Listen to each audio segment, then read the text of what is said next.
pleasure to see the hall full.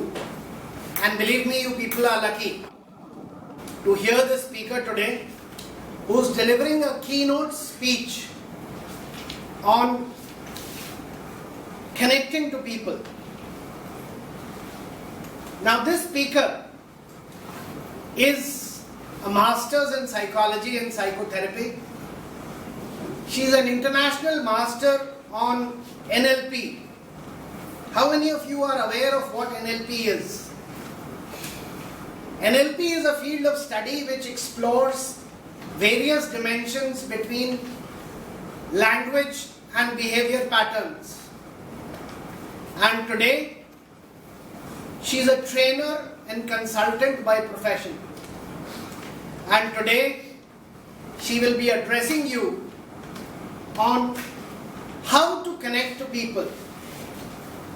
And the sole qualification, apart from what all I have mentioned just now, is that she can connect to almost anybody instantly. Of course, she avoids some unsavory characters like me. Other than that, she happens to be the most popular speaker and person. Let me not hold you any further from welcoming and listening to Miss Jessica ACB1.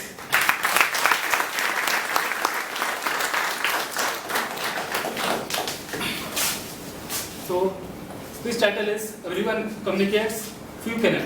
Everyone Communicates, Few Connect, Toastmaster Jessica ACB1. This last week has been pretty hectic for me, both on the work front, the personal front, late nights, continuous late nights throughout the week. So this Sunday morning was the ideal day where I would have just loved to curl up in bed and sleep on. And to add to that, the gentle drizzle of the rain, the cool breeze, the cozy monsoon weather, ideal conditions to just stay on in bed. And I did have this irresistible urge early this morning. But then something pulled me out and got me going. And here I am today. And here you are today. Despite the umpteen reasons in the world we can find for not showing up here today, why are we here today? Of course, we have lured some of you with a very valuable session on humorous speech contest by a champion speaker, Dr. Prasad. And then we have some guests here who have probably come to check us out. Who are these so-called Toastmasters? And what do we actually do here?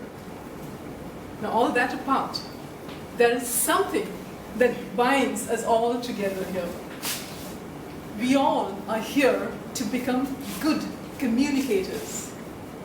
Now, Toastmasters is a fantastic forum to develop our communication skills, to improve our eloquence, our articulation. But friends, that is not enough. Let's face the fact. Toastmaster of the day, fellow Toastmasters, and my dear friends, everyone communicates, but few connect. So, what is the secret to build this connection, this instant rapport to make people like you? In fact, I should ask that question to our Toastmaster of the day, Toastmaster Ali, who has just recently stolen a beautiful golden heart from our club, Toastmaster Palith. In fact, maybe he should be here sharing his experience. Okay, jokes apart, my mentor, John Maxwell, says, to win over another person, first win his heart, and then the rest of him will follow. Inside us, there is something much more powerful than our heart. Any guesses? Soul. Soul, yes. It is called the subconscious mind. It is connected to the soul. And this subconscious mind, sometimes you have these moments where you feel an instant dislike or discomfort with some people, and with some people, you just feel so relaxed, so at home. You just want to be with them. Have you felt that? Now, this is not a work of your heart. It is your subconscious mind that sends these signals to the heart, and the heart feels it and just acts on it. Now let me share with you an experience I had recently. I was at a business meeting, me and my business partner. We were meeting the director of a large IT firm, and my business partner was leading the discussion, where I was more of a silent spectator or observer, pitching only where required. So as the conversation progressed, at one certain point, the director's attention suddenly shifted to me. And from that point onwards, throughout the discussions till the end, he kept looking at me, though it was my partner who was doing the talking. So after the meeting was over, my business partner was a little irritated, and he said, "Jessie, what is this? I was doing all the talking and that guy was looking at you." What do you think happened there? What do you think was the reason? No, it was not that, not the presence of a good-looking lady in the room, and nor was there any loud loss between those two men. So then what was it?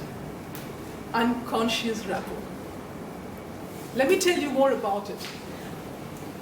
The first time I experienced the power of this unconscious rapport was a few months ago when I was in Bangkok. I was doing my Super Masters in Neuro-Linguistic Programming. The master trainer, Antonio Solar John, was there. We were having an intense 7-day session, just 20 of us in the room. And he kept us mesmerized from beginning till the end. We were all in rapt attention. And as I listened intently and observed what's happening around, I noticed something interesting. Every time the master trainer, Antonio, picked up a bottle of water to drink on the table, at least 5 of us out of the 20 in the room were doing the same. And I was intrigued. How can this be possible? So I asked him about it later. Antonio, why is it so? And he said, that is the power of unconscious rapport. There was such deep rapport between the trainer and the participants. Let me tell you more what unconscious rapport is. It is a rapport between two people felt at a deep unconscious level. And it is so powerful that the person who leads this rapport has so much power over the other person to influence and impact him. It is almost like doing a hypnotism without a hypnosis. And how does this work? Friends, our conscious mind is just like the tip of the iceberg, but there is so much of depth beneath it. It is the unconscious mind which takes in so much more information, processes so much more. And it is that part of us that takes all the decisions, what we think, what we feel, what we act, what we do. So, if we are able to influence another person at that unconscious level, we would have a very powerful impact on them, straight to the heart. Probably that's what Ali can teach us. And this is like a hypnotic effect. And coming back to our meeting, so there I was, my colleague, the director, and me. So now probably you can guess what happened. While my colleague was busy doing all the talking, I was busy trying to see, okay, let me see whether this whole thing about unconscious rapport really works. So what did I do? There is a proper step, scientifically proven step, how you can actually build this unconscious rapport. So there I sat silently. The first step, I started breathing like the other person, like the director. I paced his breathing. And then, when I realized that, okay, now we are both in sync, our breathing is in sync, what I did was the other person was sitting cross-legged like this. So I also very subtly crossed my leg. And he was shaking his leg. So what did I do? Very gently I started shaking my leg. From that moment, I saw the sudden shift of focus towards me. Unconscious rapport had happened. And my guess is the other person was not even aware of it. So that is the power of building unconscious rapport. And now, some of us may be getting itchy feet to traverse the world of this unconscious domain. So let's come back to the conscious world of how we can build unconscious rapport. How do we do that? Let me share with you a scenario which happens in most of our homes. The husband is sitting in front of his laptop, he's working. The wife comes and wife wants to talk to him. And wife says, I want to say something important. And husband says, yes, carry on, I'm listening. And wife says, hey, look at me. And husband says, listen, I'm a multitasker. I can listen to you, I can do this his work too, so let's not waste time. Shoot, what is it? And the wife just looks at him annoyed and decides not to speak. And scene 2, what happens? Husband and wife not talking, sulking, and each feels the other does not understand. Can you relate to this? It happens all the time. And it may not be between a husband and wife, it could be friends, colleagues, team. And instead of the laptop, it could be the mobile, the phone, the iPad, the TV, right? So what do we do to build this conscious rapport or this connect? Can I ask you to sit down? Did you see that look on Ali's face, or rather I could see it. I told him to sit down. And what was I doing? Stand up. So there was something called an incongruence with what I was saying and what I was doing. That is something key in building rapport. You need to be congruent in what you say and what you do. So next time you want to connect with an audience, next time you want to connect with a friend, a loved one, or even a stranger, the steps you need to follow. Feel their pulse. Be congruent. Listen intently. And remember, friends, when you communicate, let your eyes speak the same language of your words. Let your smile, your gesture, your tonality, all speak the same language to support what you communicate, to help you connect. And speaking of words, John Maxwell says, people hear your words, but they feel your attitude. People hear your words, but they feel your attitude. And let me share with you an experience. I try and come early for our meetings here. 2 reasons. One is to meet all the wonderful people out here, and the other one is we have a limited parking lot, so I want to get a parking inside this building. And every time I come here, I have this gatekeeper, an old gentleman, who is there, and I make it a point to smile at him, greet him, acknowledge him. And I've seen over a period of time, the moment he sees me, his face lights up. And he also makes sure that I get a good parking slot. The last time I was here, he was not there, and it was an unfamiliar new face. And that time I had to really struggle to get inside and get a parking slot. And as the meeting got over, and I was trying to take the car out, I was stuck, thanks to my driving skills. So I really had to struggle. I made a number of attempts, but I was like not knowing what to do. And then from a distance, I heard a familiar voice. It was the old gentleman. He was not in uniform, so that means he was not in duty. I don't know whether he actually left the job or he was just passing by. But he saw me struggling, and from a distance he came running and carefully helped me maneuver the vehicle outside. I looked at him, I smiled, I said thank you, and again that face just lit up. A small exchange of human kindness. Few words spoken, but we had made that connect. Friends, it's important not just what we say, but how we say it too. And I know in our midst, we have some wonderful people, authentic, genuine people, who mean well, but they are the on-the-face kind of people, They don't believe in sugarcoating words or being too diplomatic. They just say things on the face. And people may love to hate them. But it need not be so. We too can be good connectors by following some of these tips that I'm sharing. Now, how did I use this in my own life? Let me confess that it's in my professional life, I'm quite happy. I don't have much problems, whether it is connecting with CXOs, HR directors, or participants in my workshop. But my biggest challenge is at home, especially with my children. They probably take me for granted. So recently, my son, who's going to junior college, he refused to get up in the morning. He just said today, I'm not going to college. Or I want to sleep more.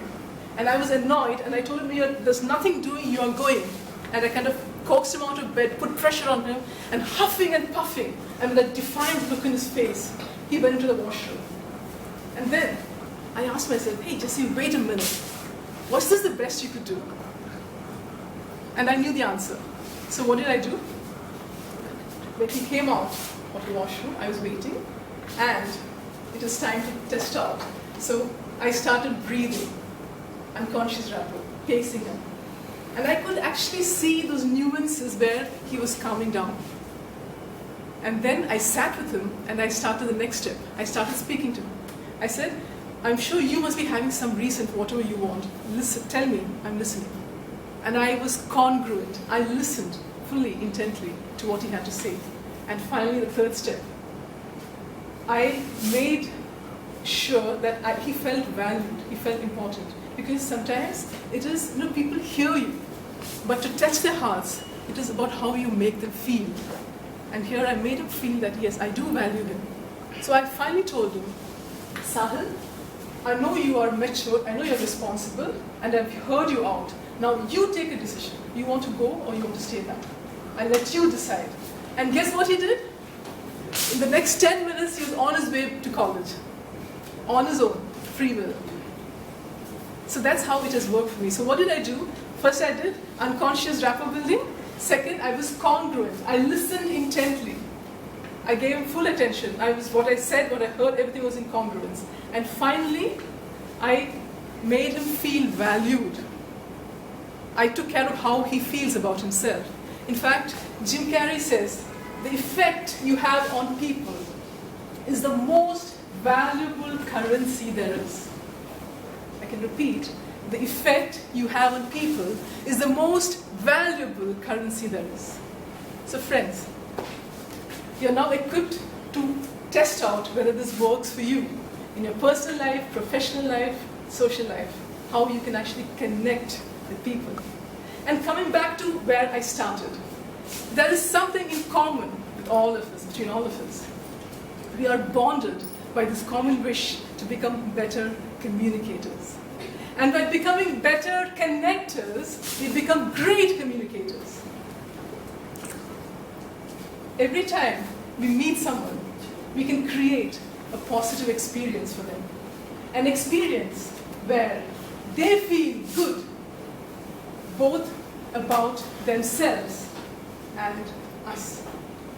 Toastmasters.